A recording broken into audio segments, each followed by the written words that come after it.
Hey folks, welcome to the video series of Learn to Play Chess in 30 Days. Yeah, we are at day 9 and this is nothing but the sequel of opening principles. We have learned the opening principles, right? The part 1. So when I started opening principles, I told you it's going to be quite a 2 videos so that you will not get too overwhelmed with a lot of information, with just short of information, so that any day you just see, okay, these are the things, okay, 3 principles, and the next day you will just see the 3 principles so that you avoid making mistakes. Okay, so this is the second video. So here we go. Let me just jump into it. Okay, let me give you a short summary of what is the first 3 principles which we worked on. First principle, play for the center. Very important, very crucial. Always remember these is the center and play for the center.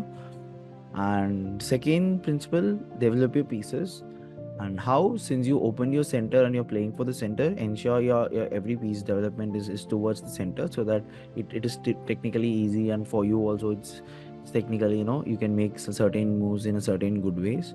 And third, right after your pieces are open free, just go for castling so that the king's safety, so your king is safe under any circumstance, because at the end of the day we are just all playing for the safety of a king. So before we attacking opponent, we should ensure whether our king is safety or not.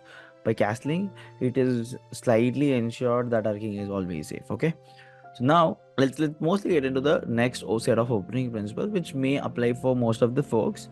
The things which you should not do not. Okay, so the first thing is the highly recommendable thing, and which I have seen personally also, do not move your queen at the start.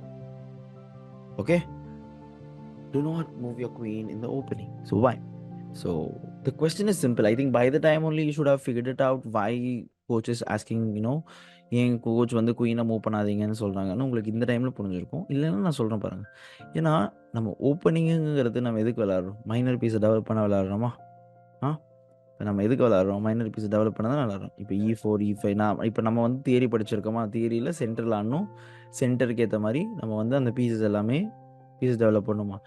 இப்போது இந்த theory நம்ம படிச்சிருக்கும் போது, இப்போ யாராச்சும் வந்து queen எடுத்து இங்கே வச்சாங்கன்னு வச்சுக்கோங்களேன், நமக்கு நல்லா தெரியும் குயின் எடுத்து இங்கே வச்சா என்ன தப்புன்னு. ஏன்னா அவங்க வந்து பீசஸை டெவலப் பண்ணல, வெறும் குயினை தான் வைக்கிறாங்க. ஸோ குயினில் ப்ராப்ளம் என்னன்னா, குயினோட பாயிண்ட் வந்து 9. குயின் வந்து ரூக் மாதிரியும் போகும், பிஷப் மாதிரியும் போகும். சரிங்களா? இப்போ ரூக் மாதிரியும் பிஷப் மாதிரியும் போகும்போது உங்களுக்கு போர்டு வந்து சின்ன பீசஸ் இருந்துச்சுன்னா கஜன்னு இருக்கும். அவங்களாலையும் எதுவும் அடிக்கவும் முடியாது. ஏன்னா குயினோட வேல்யூ ரொம்ப அதிகம். ஸ்டார்டிங்லேயே எந்த அட்டாக்கும் பண்ண முடியாது அவங்களால.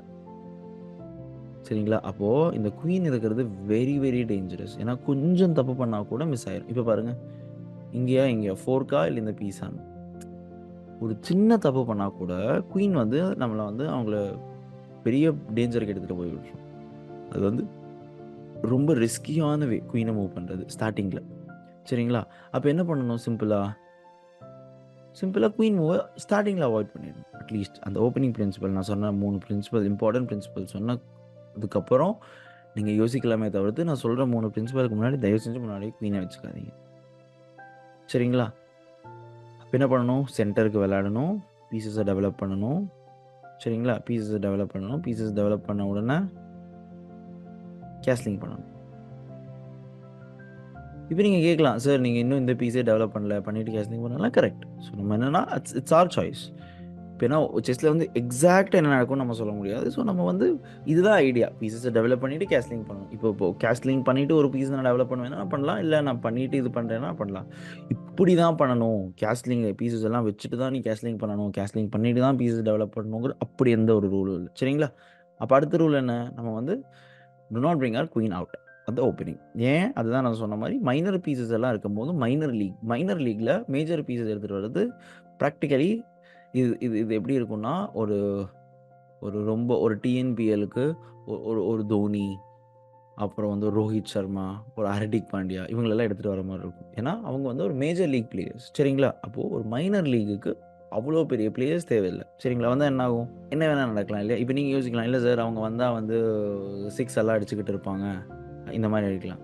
ஏன்னா அந்த இடத்துக்கு அவங்க தேவையில்லை. இப்போ நம்ம வந்து ஒரு பெரிய பீஸ் கொண்டு வந்தால் அடுத்தவங்க ஒரு பெரிய பீஸ் கொண்டு வருவாங்க. ஸோ அது வேறு மாதிரி போகும். ஸோ சிம்பிளான அனாலஜி என்னென்னா, சின்ன லீக்குக்கு சின்ன பிளேயர் வச்சு ஆடுங்க. பெரிய லீக் அவங்க நம்ம வந்து இந்த பீசஸ் எல்லாம் நம்ம அஜெண்டா கிளியர் ஆனதுக்கப்புறம் நீங்கள் அடுத்த பீஸ் எடுத்துகிட்டு வந்தீங்கன்னா உங்களுக்கு கரெக்டாக இருக்கும்.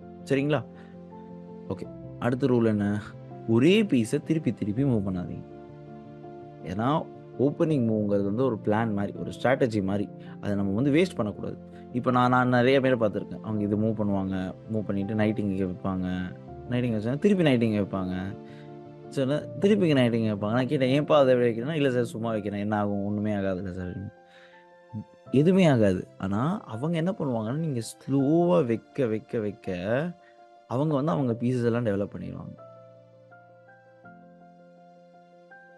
By the time you realize you made mistake, நம்மளால் அந்த மிஸ்டேக்கை வந்து ரெக்டிஃபையே பண்ண முடியாமல் போயிடும். பார்த்தீங்களா, பை த டைம் அவங்க இந்த நைட்டு நான் சும்மா சும்மா வைக்கிறேன்னு ரியலைஸ் பண்ணுறதுக்குள்ளே அந்த மிஸ்டேக்கே அவங்களால ரெக்டிஃபை பண்ண முடியாமல் போயிடும். அப்போ அந்த ஹோல் ஈவெண்ட்டே வேஸ்ட் ஆயிடும். சரிங்களா, அப்போ அதனால் அதை நல்லா கேர்ஃபுல்லாக இருந்துக்கோங்க. ஒரு மூவை திருப்பி திருப்பி திருப்பி திருப்பி வைக்காதீங்க. சிம்பிள், ரொம்ப ரொம்ப சிம்பிளான ரூல், என்னோடய ஃபேவரட் ரூல். திருப்பி திருப்பி வைக்காதீங்க. இன்னொரு என்னோடய ஃபேவரட்டான ரூல் வந்து என்னென்னா, do not push too many points. இப்போ நீங்கள் ஃபஸ்ட்டு பிரின்சிபல்ஸ் எல்லாமே நீங்கள் கடைப்பிடிச்சிங்கன்னாவே இந்த செகண்ட் இந்த மாதிரி தப்புக்கு நீங்கள் போகவே மாட்டீங்க.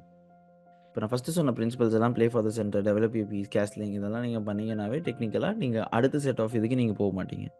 இல்லை நீங்கள் அந்த இது பண்ணலைன்னா தான் இந்த மாதிரி சான்சஸ் எல்லாம் வரும். சரிங்களா, டோன்ட் மூவ் டூ மச். வந்து என்ன பண்ணுவாங்கன்னா, சும்மா பானை நகர்த்துவாங்க. சரி எதுவுமே ஆகாது சார், நம்ம பாட்டுக்கு பான் நகர்த்தலாம், பான் நகர்த்துறதுலாம் என்ன இருக்குது, தப்பே இல்லைன்னா இப்போ தப்பு இருக்காது. இப்போ நீங்கள் பானை நகர்த்தி நகர்த்தி நகர்த்தி அந்த பான் வந்து வீக் ஆயிரும். ஏன்னா நீங்கள் நல்லா பார்த்தீங்கன்னா இது வரைக்கும் தான் நம்ம கிங்டம் மாதிரி இருக்குது. சரிங்களா, இப்போ இந்த கிங்டமுக்கு அப்புறம் பார்த்தீங்கன்னா அது பிளாக் கிங்டம். ஸோ நீங்கள் ஸ்டார்டிங்கில் நீங்கள் இந்த இடத்துல கொண்டு போய் வச்சிட்டிங்கன்னா அப்போ என்ன ஆகும்னா திருப்பி அந்த ப்ராப்ளம் வந்துடும். இப்போ அது அவங்க கிங்டமில் இருக்குது. அப்போ நீங்கள் மோல் கேமும் நீங்கள் அந்த கிங்டமை பேஸ் பண்ணி தான் நீங்கள் உங்கள் விளாட்ற மாதிரி இருக்கும். சரிங்களா, இதுதான் வந்து இந்த simple, do not move too many points. Okay cool, அவ்வளோதான்ப்பா. இந்த பேசிக் பிரின்சிபல்ஸில் இதெல்லாம் நீங்கள் வந்து ஞாபகம் வச்சுக்கிட்டா போதும். இன்னொன்று என்னென்னா, ஒரு சின்ன எப்படி சொல்கிறது, ஒரு அவுட் ஆஃப் ஸ்லைட்டஸ்ட் அட்வான்டேஜ்னால் என்ன சொல்லுவேன்னா, கனெக்ட் யுவர் ரூப்ஸ். இது வந்து அது எப்படின்னா, இப்போ இதுவும் டெவலப்மெண்ட் ஆஃப் பீசஸ்லேயே வரும். பட் கனெக்ட் யுவர் ரூப்ஸ் வந்து மோஸ்ட்டாக இது பண்ண மாட்டாங்க. நான் வந்து உங்களுக்கு நான் சொல்கிறேன். சரிங்களா, இப்போது நம்ம பீசஸ் டெவலப் பண்ணுறோம். ஃபஸ்ட் பிரின்சிபல் என்ன, ப்ளே ஃபார் த சென்டருக்கு விளாட்றோமா, பீசஸ் டெவலப் பண்ணுறோமா. சரிங்களா, பீசஸ் டெவலப் பண்ணுறோம் mostly based on the centre. சரிங்களா, இப்போது அவங்களும் பீஸ் டெவலப் பண்ணுறாங்க, கேசல் பண்ணுறோம். இப்போ அவங்களும் கேசல் பண்ணுறாங்க. நைட் டெவலப் பண்ணுறோம், நைட் டெவலப் ஆகலை, இவங்க பான் தள்ளுறாங்க, டெவலப் பண்ண நம்மளும் பிஷப் தள்ளுறோம், டெவலப் பண்ண அவங்களும் பிஷப் தள்ளுறோம். இப்போ என்ன பண்ணுறதுன்னு ஒரு பெரிய கொஸ்டின். இப்போ என்ன பண்ணுவீங்க, எல்லாமே முடிச்சாச்சு சார், நீங்கள் சொன்ன மாதிரி சென்டர் விளாண்டாச்சு, பீசஸ் டெவலப் பண்ணியாச்சு, கேசல் பண்ணியாச்சு, எல்லாமே முடிஞ்சிச்சு. நீங்கள் சொன்ன மாதிரி நான் குயினையும் எடுத்துகிட்டு வரல, பீஸையும் எடுத்துகிட்டு வரல, நான் எதுவுமே எடுத்துகிட்டு வரல. இப்போ என்ன பண்ணுறது? ஓகே, இப்போ என்ன பண்ணுறதுங்கிறது தான் it comes to the strategy part. அதை வந்து நம்ம அடுத்தடுத்த செஷனில் பார்க்க போகிறோம்.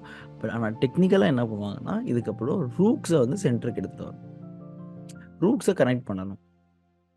சரிங்களா, நீங்கள் ரூக்ஸை கனெக்ட் பண்ணிங்கன்னா என்ன ஆகும்னா அது ஓப்பன் ஃபைல் பிடிக்கும். ஏன்னா ரூக்ஸ் எப்படி விளையாடும், ரூக்ஸ் ஸ்ட்ரைட்டாக போகுமா, கரெக்டுங்களா. அப்போது ரூக் ஸ்ட்ரைட்டாக போனால் தானே அதோட வேல்யூ, ஸ்ட்ரைட்டு லெஃப்ட்டு ரைட்டு எல்லாம் போனால். இப்போ இந்த ஒரு சந்துக்குள்ளே இருக்கா, இந்த ரூக் பாருங்கள், இப்போ நதிக்கு எத்தனை ஸ்கொயர் போகுது, 2 ஸ்கொயர் தான் போகுது. அப்போ இந்த ரூக்கோட வேல்யூவே இல்லையா, ரொம்ப கம்மி வேல்யூ இருக்கா. இப்போ இதே நான் இந்த ரூக்கை இங்கே எடுத்துகிட்டு வந்து நான் இந்த பானை தள்ளி இப்படி பண்ணேன்னா என் ரூக் எவ்வளோ ஸ்கொயர் போகுது. ஸோ நான் என்ன பண்ணணும்னா அதுக்கு தகுந்த மாதிரி ஆக்ஷன்ஸ் எடுக்கணும். சரிங்களா, அதுக்கு தகுந்த மாதிரி ஆக்ஷன்ஸ் எடுத்து அதுக்கு தகுந்த மாதிரி நான் போகும். புரிஞ்சுங்களா, ஓகே அவ்வளோ. இப்போ நீங்கள் நிறைய பேர் சொல்லலாம், என்ன கோச் ஓப்பனிங் பிரின்சிபல்ஸ் எவ்வளோ கஷ்டமாக இருக்குது. ஒரு சில பேர்த்துக்கு ஈஸியாக இருக்கும், ஒரு சில பேர்த்துக்கு கோச் கஷ்டமாக இருக்குது, இது நான் நினச்ச மாதிரி இல்லை அப்படின்னா நினச்சிங்கன்னா, nothing to worry about or nothing to bother. ஏன்னா ஸ்டார்ட் பண்ணும்போது எல்லாத்துக்குமே எல்லாமே கஷ்டமாக தான் இருக்கும். Until you figure your own way out. நீங்கள் ஒரு 5 கேம் விளாட்றீங்க, ஒரு 10 கேம் விளாட்றீங்க உங்கள் ஃப்ரெண்ட்ஸ் கூடனா, நீங்கள் விளாடும் போது இந்த பிரின்சிபல்ஸ் எல்லாம் மைண்டில் வச்சுட்டு விளாடுங்க. இப்போ நீங்கள் ஸ்டார்டிங் எப்படி விளாண்டிங்கிறக்கும் இப்போ எப்படி விளாண்டிங்கிறக்கும் ஒரு சின்ன டிஃப்ரென்ஸ் தெரியும். பட் ஆனால் எப்போவுமே ஞாபகம் வச்சுக்கோங்க, நீங்கள் ஸ்டார்டிங் எப்படி விளாட்னீங்கன்னு மறந்துடாதீங்க. சரிங்களா, பீஸ் விடுறது, செக்மேட் ஆகுது, எத்தனை மூணு பார்த்துக்கோங்க, எத்தனை மூளை ஃபஸ்ட்லாம் செக்மேட் ஆகிறீங்க, எத்தனை மூளை தோற்று போவீங்கன்னு பார்த்துக்கோங்க. அடுத்து வந்து ஜெயிக்கிறது நம்ம இது இல்லை, இந்த 10 மூளை 5 மூளை நான் தோற்றுக்கிட்டு இருந்தேன், இப்போ நான் வந்து 15 20 மூணு இருக்கிறேன். அப்படின்னா என்ன அர்த்தம், ஏதோ ஒன்று நடந்திருக்குன்னு அர்த்தம் இல்லை, சம்திங் இஸ் டன் இல்லை. அப்போ அதை தான் நீங்கள் ட்ராக் பண்ணணும். அப்போ நீங்கள் 15 மூவ்ஸ் 20 மூவ்ஸ் ஆகும்போது என்ன ஆகுதுன்னா, ஓகே நீங்கள் ஏதோ ஒன்று கரெக்டாக பண்ணியிருக்கீங்க, ஸோ அவங்களால உங்களை செக்மேட் பண்ண முடியல. அடுத்து என்ன பண்ணுறீங்க, 20 மூவ்ஸ் அப்போ வந்து நீங்கள் கொஞ்சம் ஸ்லைட்டாக தான் அவங்களுக்கு ரொம்ப டஃப் கொடுக்க ஆரம்பிப்பீங்க. 20 மூவ்ஸ் வந்து கொஞ்சம் ப்ரொலாங் ஆகும், அப்புறம் அவங்க வந்து கொஞ்சம் சஃபகேட் ஆக ஆரம்பிச்சுடுவாங்க. அதுக்கப்புறம் எடுத்தோன்னே ஜெயிக்கணும்லாம் எங்கேயுமே நடக்காது. இல்ல சார் நான் ஒரு 7, 8 கிளாஸ் பார்த்துட்டேன். இப்ப நான் என் ஃப்ரெண்ட போய் ஜெயிக்கணும்னா முடியாது. என் ஃப்ரெண்ட் நல்லா விளையாண்டுருந்தான் சார், நான் போய் ஜெயிக்கணும்னா அது கொஞ்சம் கஷ்டம் தான். ஜெயிக்கலாம். பட் அது ரொம்ப கஷ்டம். அப்ப என்ன பண்ணலாம் கோச்னா, மெதுவா சொன்ன மாரி 30 டேஸ் கொஞ்சம் அப்படியே நான் ஓப்பனிங் படிச்சுட்டு இதெல்லாம் நீங்க விளையாடும்போது உங்களுக்கே தெரியும் டிஃபரன்ஸ். சஃபகேட் ஆறாங்க. கொஞ்சம் கொஞ்சம் அவங்க ரொம்ப கஷ்டமா ஃபீல் பண்றாங்க அப்படின்னு. அதுக்கப்புறம் அவங்களே சொல்லுவாங்க, "ஏய் நல்லா ஆடுறியே" அப்படி சொல்லுவாங்க. அதுதான் வந்து ஒரு compliment. Starting of the compliment. அதுக்கப்புறம் ஸ்லோவா, இன்னும் ஸ்லைட்டா அப்படியே மெதுவா போயிட்டு, அடுத்த கேம்ல வந்து கொஞ்சம் சேஞ்சஸ் தெரியும். அப்படியே சின்ன ட்ரிக்ஸு இந்த மாரி மெதுவா சேஞ்சஸ் தெரிஞ்சு, தெரிஞ்சு, தெரிஞ்சு, தெரிஞ்சு அட் எண்ட் ஆஃப் வந்து ஒரு 10 டேயோ, 15த் டேயோ நீங்க வந்து உங்க ஃப்ரெண்ட ஜெயிக்க ஆரம்பிப்பீங்க. ஸோ ஒன்ஸ் வந்து நீங்க அந்த ஜெயிக்க ஆரம்பிச்சுட்டீங்கன்னா, ட்ரஸ்ட் மீ ஃபர்ஸ்ட்டு வின்னுக்கு தான் டைம் ஆகும். ஒன்ஸ் வந்து நீங்க அந்த வின்ன ஹோல்ட் பண்ண ஆரம்பிச்சுட்டீங்கன்னா, அடுத்து வந்து வின்ஸ் எல்லாம் ரொம்ப ஈஸியா விழுந்துரும். இது வந்து ஒரு சைக்காலஜி. இப்ப நீங்க எப்போ வந்து உங்க ஃப்ரெண்டு கிட்ட தோத்துக்கிட்டே இருந்த ஃப்ரெண்டு கிட்ட ஒரு டைம் நீங்க ஜெயிச்சீங்கன்னாவே, you get hold of him. So நீங்க ஒன்ஸ் நீங்க இந்த ஹோல்ட் இது பண்ணிட்டீங்கன்னா, நீங்க அதுக்கப்புறம் ஸ்லைட்டா பிராக்டிஸ் பண்ண, நீங்க வந்து உங்க ஃப்ரெண்ட ஜெயிச்சுக்கிட்டே இருக்கலாம். ஏன்னா அவங்க தான் பிராக்டிஸ் பண்ணலையே. இன்கேஸ் அவங்களும் பிராக்டிஸ் பண்ணா ஃபைட் டஃப்பா இருந்துகிட்டே இருக்கும். The moment they stop practicing, the moment you start practicing and playing with your friend and started winning, அது எல்லாமே வந்து ஈக்குவல் ஆயிடும். சரிங்களா? Cool. Cool friends. That's it for today. Opening principles ஞாபகம் வச்சுக்கோங்க, படிச்சுக்கோங்க. டவுட்ஸ்னா வாட்ஸ்அப் குரூப்ல கேளுங்க. சரிங்களா? பாய். Take care.